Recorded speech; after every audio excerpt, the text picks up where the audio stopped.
If you would like to make it more dynamic and surprising and interesting, we have to add contrasts.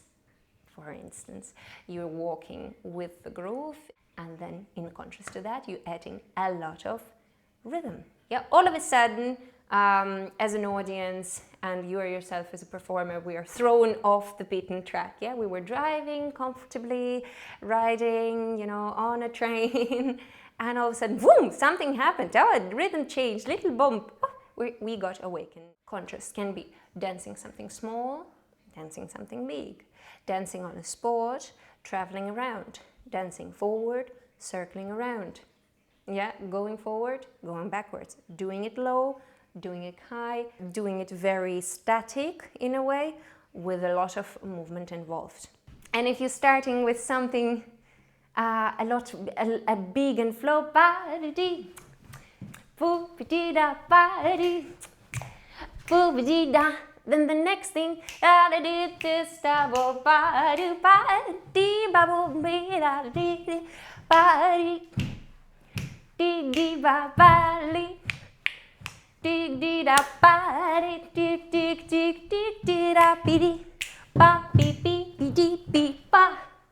you add static, you add rhythm. If you did something to the front,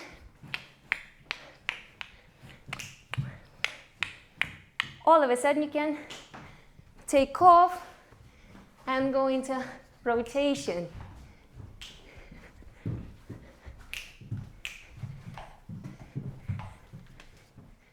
You know what I'm saying? To make a dance more interesting, it's not only about the moves that you use, it's about attitude. How you're using them, and planning out a little bit your improvisation.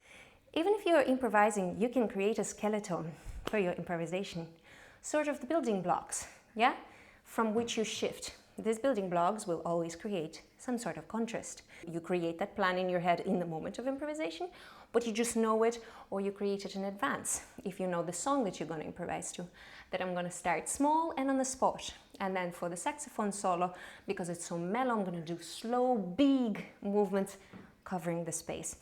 And then comes the part where there's a lot of rhythm, so I'm going to choose, for example, not to do so much rhythm instead, so that audience pay attention to that rhythm. I actually take time and space and do something little percussive, but just with my body. And then there is space in music, and I would like to complement that, and I'm going for a rhythm. And for example, there is another moment in the music where I would like to do very simple basic steps and just cover it with a 4/4 feel. And then comes the next part where my next building block is to do a lot of rotations to change audience perspective and just a visual picture. And for example, I would like to finish with some very fast footwork, because whatever in the song, it's a moment of elevation, so a lot of fast footwork, and I'm going to wrap it up with some one turn and a pause. Work on each building block separately. Work on just doing static movement on the spot, small feet, small shoulders, something small. Work separately on how do I rotate in everything.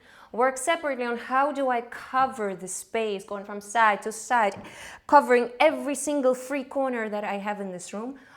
Work separately on big moves. These are my biggest moves, and when the song hits something tremendous, I'm going to do these moves. We have to kind of work it to have them available in our pockets, yeah?